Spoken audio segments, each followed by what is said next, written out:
America is an exceptional country. When our country was founded, we crafted a constitution that Thomas Jefferson explained would serve as chains to bind the mischief of government. There's never been more mischief of government than there is right now. And the Bill of Rights, the first 10 amendments to the Constitution, are precious to every American. The Bill of Rights begins with the First Amendment. For over 2 centuries, Congress has not dared to mess with the Bill of Rights. This amendment, here today, if adopted, would repeal the free speech protections of the First Amendment. Mr. Chairman, when citizens hear that, they gasp. As immune as we are to abuse of power from government, citizens are still astonished that members of Congress would dare support repealing the First Amendment. And let's be clear, this amendment doesn't just do it for corporations, it doesn't just do it for billionaires. Nothing in this amendment is limited to corporations or billionaires. This amendment, if adopted, would give Congress absolute authority to regulate the political speech of every single American, with no limitations whatsoever. This amendment is about power, and it is about politicians silencing the citizens. Mr. Chairman,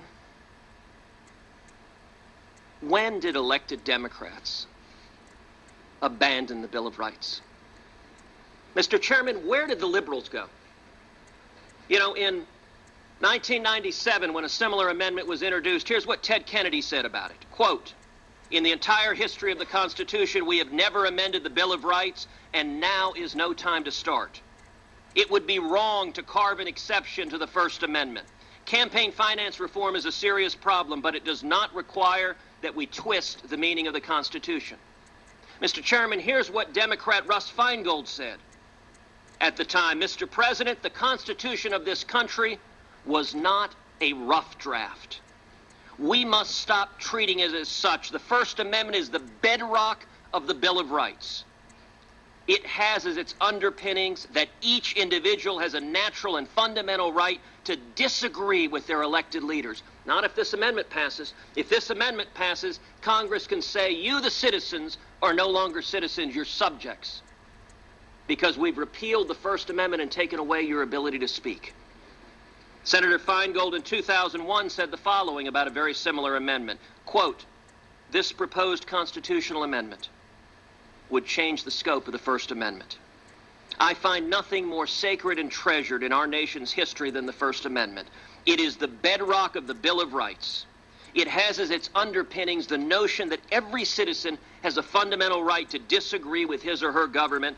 I want to leave the First Amendment undisturbed." Mr. Chairman, I agree with Ted Kennedy and Russ Feingold. And where are the liberals today? Why is there not a liberal standing here defending the Bill of Rights and the First Amendment?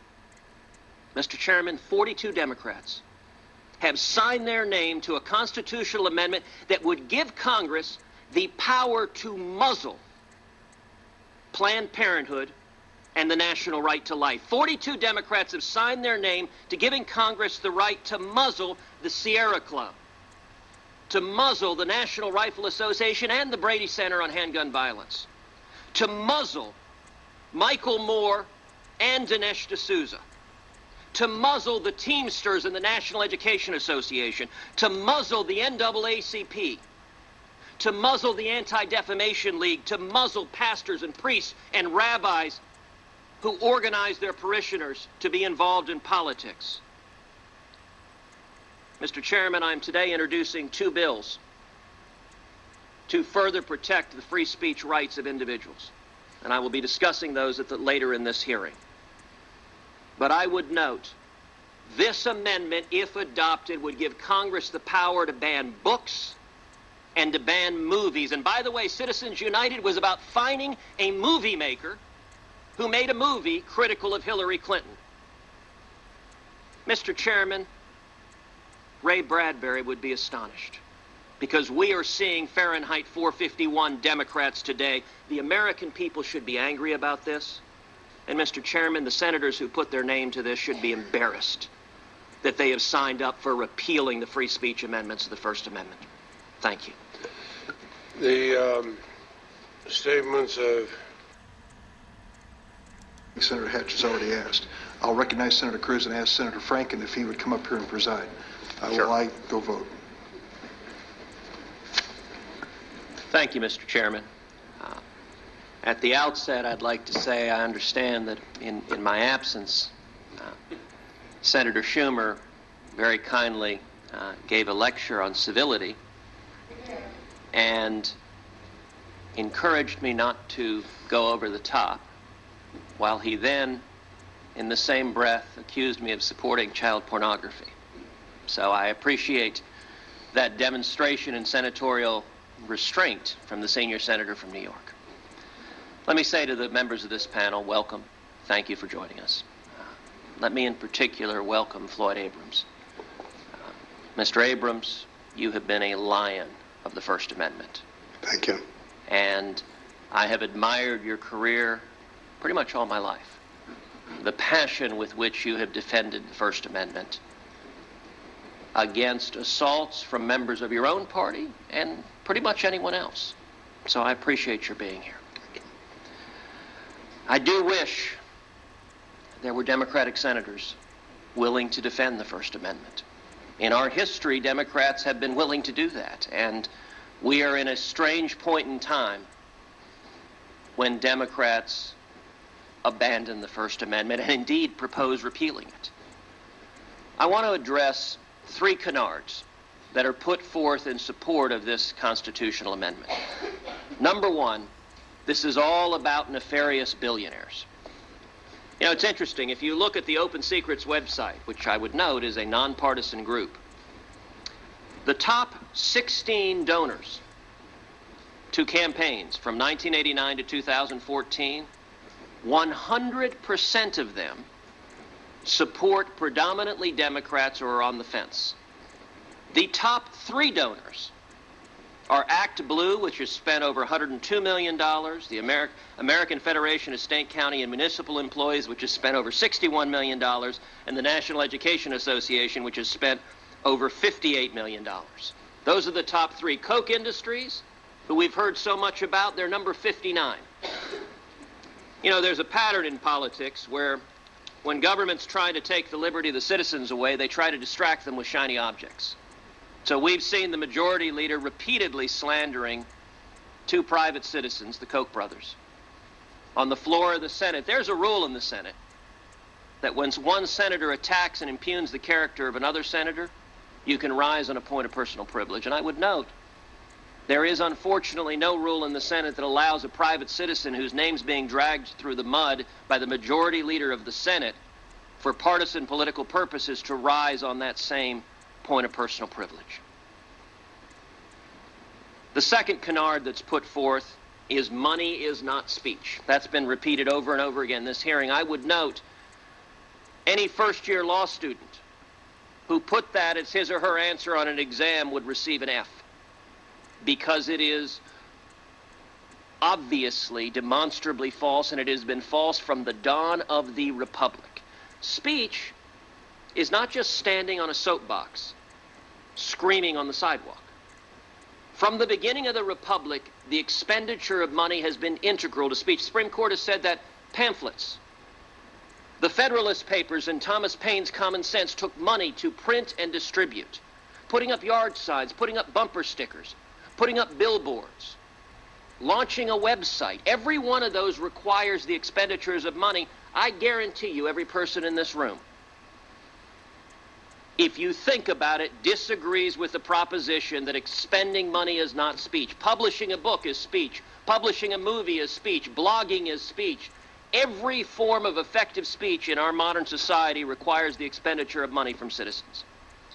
The third canard is that corporations have no rights. That gets repeated an awful lot. Again, you'd get an F in law school if you embrace that position.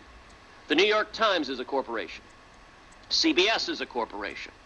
Paramount Pictures and Simon & Schuster are corporations. The Sierra Club is a corporation. The NRA is a corporation. The NAACP is a corporation. La Raza is a corporation.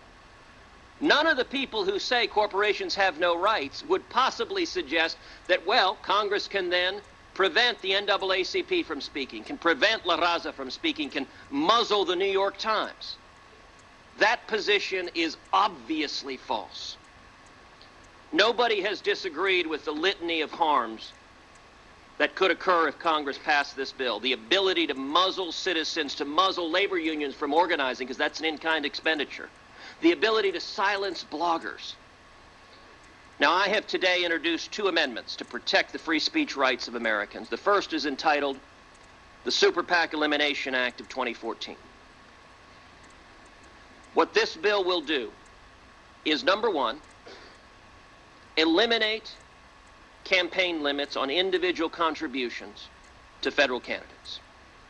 Right now, the current system we have is stupid. You've got super PAC spending on the side out of the control of campaigns, and it's grown because Congress has attempted to regulate and silence speech. The bill I've introduced would eliminate the individual contribution limits and provide immediate disclosure within 24 hours of any contribution made to a federal candidate. What that would do as a practical matter is make it all transparent and make super PACs irrelevant. A number of states have systems like this, and it works quite well. The second bill that I've introduced today is the Free Speech for All Act. We've heard over and over again, corporations are not people. What this bill says is very simple. Any restrictions on the rights, the free speech rights of citizens, shall apply with equal force to media corporations like the New York Times, CBS, ABC, and NBC. That's provision 1. And provision 2 simply says, to the extent any restriction is found unconstitutional as applied to that media corporation, it shall also be deemed invalid as applied to an individual citizen.